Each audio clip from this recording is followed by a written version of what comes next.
আমার বাগানের বেশিরভাগ গাছ নিজের হাতে কাটিং থেকে চারা তৈরির। নিজের হাতে কাটিং থেকে চারা তৈরি করে সেই গাছে ফুল ফোটানোর আনন্দই আলাদা। আপনারা অনেকেই কমেন্ট করেন বিভিন্ন ধরনের পদ্ধতি অবলম্বন করেও বিভিন্ন ধরনের ফুল গাছের ডাল থেকে চারা তৈরি করতে পারছেন না। যদিও দু একটা চারা হচ্ছে, কিছুদিনের মধ্যেই সেই চারাগুলো কিন্তু নষ্ট হয়ে যাচ্ছে। আপনারা যদি বিভিন্ন ধরনের ফুল গাছের ডাল থেকে চারা তৈরি করতে চান, তাহলে এই সময়টাকে অর্থাৎ এই বর্ষা সিজনকে কাজে লাগান। কোনো রকম পদ্ধতি অবলম্বন না করেও আপনার কিন্তু এই সময় 100% যে কোনো গাছের ডাল থেকে চারা তৈরি করতে পারবেন। আজকে আমি আমার এই ভিডিওতে এমন 10টা ফুল গাছের কাটিং থেকে বা ডাল থেকে চারা তৈরি করা শেখাবো, যা কিন্তু আপনারা 100% সফল হবেন এবং কোনো রকম রুটিন হরমোন ছাড়া, কোনো রকম ঝুট ঝামেলা ছাড়াই, একেবারে সহজ পদ্ধতির মাধ্যমে। তাহলে কি সেই 10টা ফুল গাছের নাম এবং কিভাবে আপনারা কাটিং থেকে চারা তৈরি করলে 100% সাকসেস হবেন, জানতে গেলে বা শিখতে গেলে অবশ্যই ভিডিওটার সাথে থাকতে হবে। তাহলে চলুন ভিডিওটা দেরি না করে শুরু করা যাক। নমস্কার বন্ধুরা, আমি সোনালি আর আপনারা দেখছেন সোনালিস গার্ডেন। প্রথমে যে ফুল গাছটার নাম বলবো, যে গাছটা থেকে আপনারা খুব সহজেই ডাল থেকে চারা তৈরি করতে পারবেন, তা হলো সকলের অতি পরিচিত গাছ জবা। প্রত্যেকের বাড়িতেই কিন্তু দুটো একটা করে জবা ফুল গাছ থাকবেই, তা দেশি বা হাইব্রিড। তো আপনারা কিন্তু এই সময় বিভিন্ন কালারের জবা ফুল গাছের ডাল থেকে চারা তৈরি করে নিতে পারবেন। তো কিভাবে করবেন? এই রকম একটা লম্বা ডাল কেটে নেবেন। এই সময় অর্থাৎ এই বর্ষাকালে আপনারা নতুন পুরনো যে কোনো ডাল থেকেই কিন্তু সহজে চারা তৈরি করতে পারবেন। তো এখানে দেখুন আমি একটা মিডিয়াম সাইজের ডাল কেটে নিয়েছি এবং সেই লম্বা ডাল থেকে 4টে টুকরো করে নিয়েছি এবং নিচের দিকে যে পাতাগুলো থাকবে সেগুলো কিন্তু কেটে বাদ দিয়ে দেবেন। এবং এই যে উঁচু উঁচু জায়গাগুলো দেখতে পাচ্ছেন, এইগুলো হচ্ছে ডালের নোড এরিয়া। এই নোড এরিয়া থেকেই কিন্তু শিকড় বের হয়। তো কাটিংগুলো বসানোর জন্য এইরকম একটা প্লাস্টিক বা টব যে কোনো একটা পাত্র নেবেন, তাতে যেন নিচে দিকে কয়েকটা ফুটো করা থাকে এবং বালিগুলো বারবার ধুয়ে নিয়ে সেই পাত্রের মধ্যে ভরে নেবেন। তারপরে প্রত্যেকটা ডাল এইরকম 1 থেকে 2 ইঞ্চির মতো সেই বালির মধ্যে পুঁতে দেবেন। যখনই আপনারা যে কোনো গাছের ডাল থেকে চারা তৈরি করবেন, অতি অবশ্যই একটা কথা মাথায় রাখবেন, যেন একটা বা দুটো ডাল না বসানো হয়।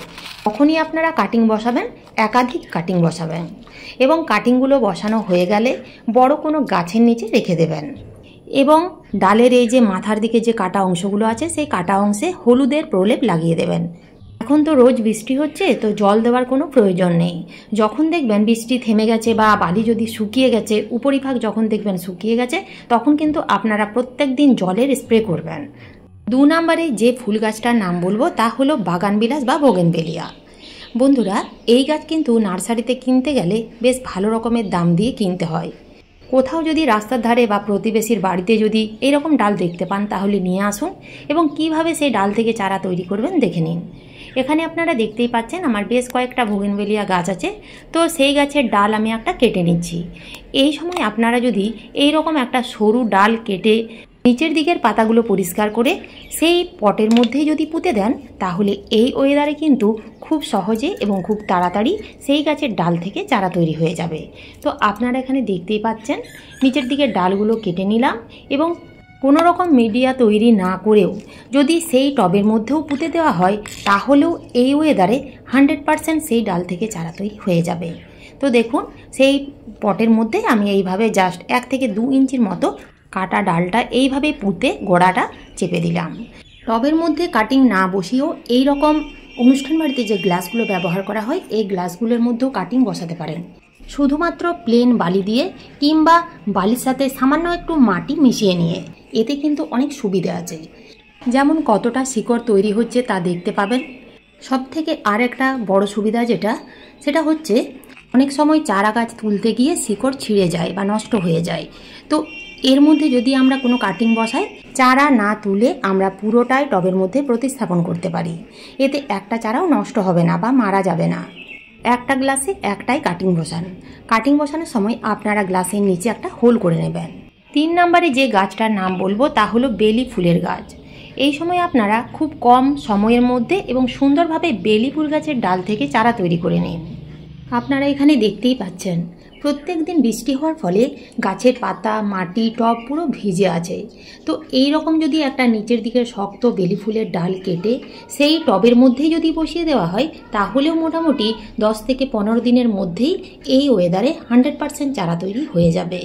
নতুন করে কোনো রকম মিডিয়া তৈরি না করেও কিন্তু এই সকল গাছের ডাল থেকে সহজেই চারা তৈরি করা যায়। 4 নম্বরে আপনারা এখানে যে ফুল গাছটা দেখতে পাচ্ছেন, এই গাছটার নাম হচ্ছে রঙ্গন ফুলের গাছ। তো বন্ধুরা, এই সময় আপনারা রঙ্গন ফুলের ডাল থেকে সহজেই চারা তৈরি করে নিন। এই রকম শক্ত সাইজের কয়েকটা ডাল কেটে আপনারা শুধুমাত্র ভেজা বালিতেও যদি পুঁতে দেন, কিংবা যদি এই টবের মধ্যেও পুঁতে দেন, তাহলেও সহজে চারা তৈরি হয়ে যাবে।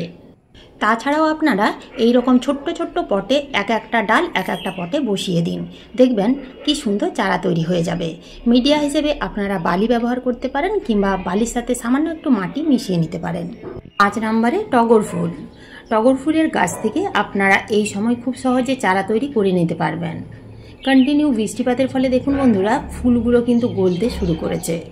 তো এই বৃষ্টির সময় আপনারা যদি বেশ কয়েকটা ডাল শুধুমাত্র ভেজা মাটিতে কিংবা শুধুমাত্র ভেজা বালিতে যদি পুঁতে দেন, তাহলেও কিন্তু খুব সহজে এই ওয়েদারে চারা তৈরি হয়ে যাবে। এই যে এই রকম একটা ডাল, মোটামুটি পেন্সিল সাইজের ডাল নিলেই যথেষ্ট। তো এই ডালগুলো পুঁতে দিন, যেখানে মাটি ভিজে আছে সেখানেও পুঁতে দিতে পারেন। এই ওয়েদারে চারা তৈরি হয়ে যাবে। 6 নম্বরে হচ্ছে অপরাজিতা। আমরা প্রায় সকলেই জানি অপরাজিতা গাছের বীজ থেকে খুব সহজে চারা তৈরি করা যায়। কিন্তু বন্ধুরা, অপরাজিতা ফুলের ডাল থেকেও কিন্তু চারা তৈরি হয়। এই রকম একটা মোটা সাইজের ডাল যদি এই সময় এই টবেই যদি পুঁতে দেন, তাহলেও কিন্তু মোটামুটি 15-20 দিনের মধ্যে সুন্দর শিকড় বেরিয়ে যাবে। এবং সেই চারা তুলে নিয়ে ছোট্ট একটা পটে যদি আপনারা রিপোর্টিং করে দেন, তাহলে কিন্তু কিছুদিনের মধ্যেই সেই ছোট্ট চারা গাছটা বড় হয়ে ফুল দিতে শুরু করবে। 7 নম্বরে আমি যে ফুল গাছটির নাম বলবো তা হলো অ্যালামন্ডা। অ্যালামন্ডার 2টো ভ্যারাইটি হয়, একটা লতানো, একটা গুল্ম। আমার কাছে 2টো ভ্যারাইটি আছে। তো বন্ধুরা, এই সময় এই অ্যালামন্ডা গাছ থেকে কিন্তু প্রচুর ফুল পাওয়া যায়, আপনারা তা কিন্তু দেখতেই পাচ্ছেন। এই অ্যালামন্ডা গাছটাও কিন্তু আমি কাটিং থেকেই বড় করেছি। এখন ঝমঝম করে বৃষ্টি হচ্ছে, তো এই ওয়েদারে এই রকম জায়গা থেকে কয়েকটা ডাল কেটে নিয়ে মাটিতে পুঁতে দিন। এই বর্ষাতেই চারা তৈরি হয়ে যাবে এবং বৃষ্টির জল পেয়ে সেই চারাগুলো কিন্তু তত্তরিয়ে বাড়তেও থাকবে। এই যে আরেকটা অ্যালামন্ডা গাছ, এই গাছটা আমি নার্সারি থেকে কিনে এনেছিলাম এবং দেখুন সেই মাদার গাছ থেকে 2টো চারা তৈরি করেছি এবং একটাতে ফুলও ফুটেছে। এবং এই ছোট্ট ছোট্ট চারাগুলোতেও কিন্তু প্রত্যেকটা ডালে কুঁড়িতে ভরে আছে। কিছুদিনের মধ্যেই কুঁড়িগুলো ফুটতে শুরু করবে। 8 নম্বরে হচ্ছে নয়নতারা বা ভিনকা। এই নয়নতারা গাছে 2টো ভ্যারাইটি হয়, একটা এইরকম দেশি আর একটা হচ্ছে হাইব্রিড। তবে বন্ধুরা, বর্ষার সময় হাইব্রিড গাছগুলোকে কিন্তু বৃষ্টির জলে ভেজানো চলবে না। বৃষ্টির জল পেয়ে কিন্তু সেই গাছগুলো ফাঙ্গাস লেগে যায় এবং খুব তাড়াতাড়ি কিন্তু সেই গাছগুলো ফাঙ্গাস লেগে মারা যায়। আর এই দেশি নয়নতারা গাছগুলোর থেকে 12 মাসই ফুল পাওয়া যায়। এই দেশি নয়নতারা গাছের এখানে সেখানে পড়ে চারা তৈরি হয়ে যায়। এছাড়াও এই গাছের ডাল থেকে খুব সহজে চারা তৈরি করতে পারবেন। কয়েকটা শক্ত শক্ত ডাল যদি আপনারা শুধুমাত্র প্লেন জলের মধ্যেও রেখে দেওয়া হয়, মোটামুটি 10 দিনের মধ্যেই দেখবেন সরু সরু সুতোর মতো শিকড় বের হতে শুরু করবে। তো এই গাছের কিন্তু চারা তৈরি করা খুবই সহজ। 9 নম্বরে হচ্ছে টেকোমা। এই গাছের ফুলগুলো কিন্তু দেখতে অসাধারণ। এই গাছের ডাল থেকেও আপনারা এই বর্ষায় খুব সহজে চারা তৈরি করে নিতে পারবেন, কেননা এই গাছ নার্সারিতে বেশ ভালো রকমের দাম দিয়ে কিনতে হয়। এই গাছ বিভিন্ন জায়গায় রাস্তাঘাটেও দেখতে পাওয়া যায়। যদি আপনারা কোনো রকম একটা ডাল কেটে এনে মাটিতে কিংবা বালিতে কিংবা জলের মধ্যেও রেখে দিয়ে চারা তৈরি করে নিতে পারেন, তাহলে কিন্তু একটা গাছ থেকে আপনারা প্রচুর গাছ তৈরি করতে পারবেন। সবশেষে এবং 10 নম্বরে যে ফুল গাছটার নাম বলবো তা হলো কামিনী। একই পদ্ধতিতে আপনারা কামিনী ফুল গাছের ডাল থেকে চারা তৈরি করুন। এই রকম একটা ডাল কেটে নিয়ে যদি ভেজা মাটিতে কিংবা ভেজা বালিতে কিংবা শুধু যদি জলের মধ্যেও রেখে দেন, তাহলেও মোটামুটি 10 থেকে 12 দিনের মধ্যেই এই সিজনে চারা তৈরি হয়ে যাবে।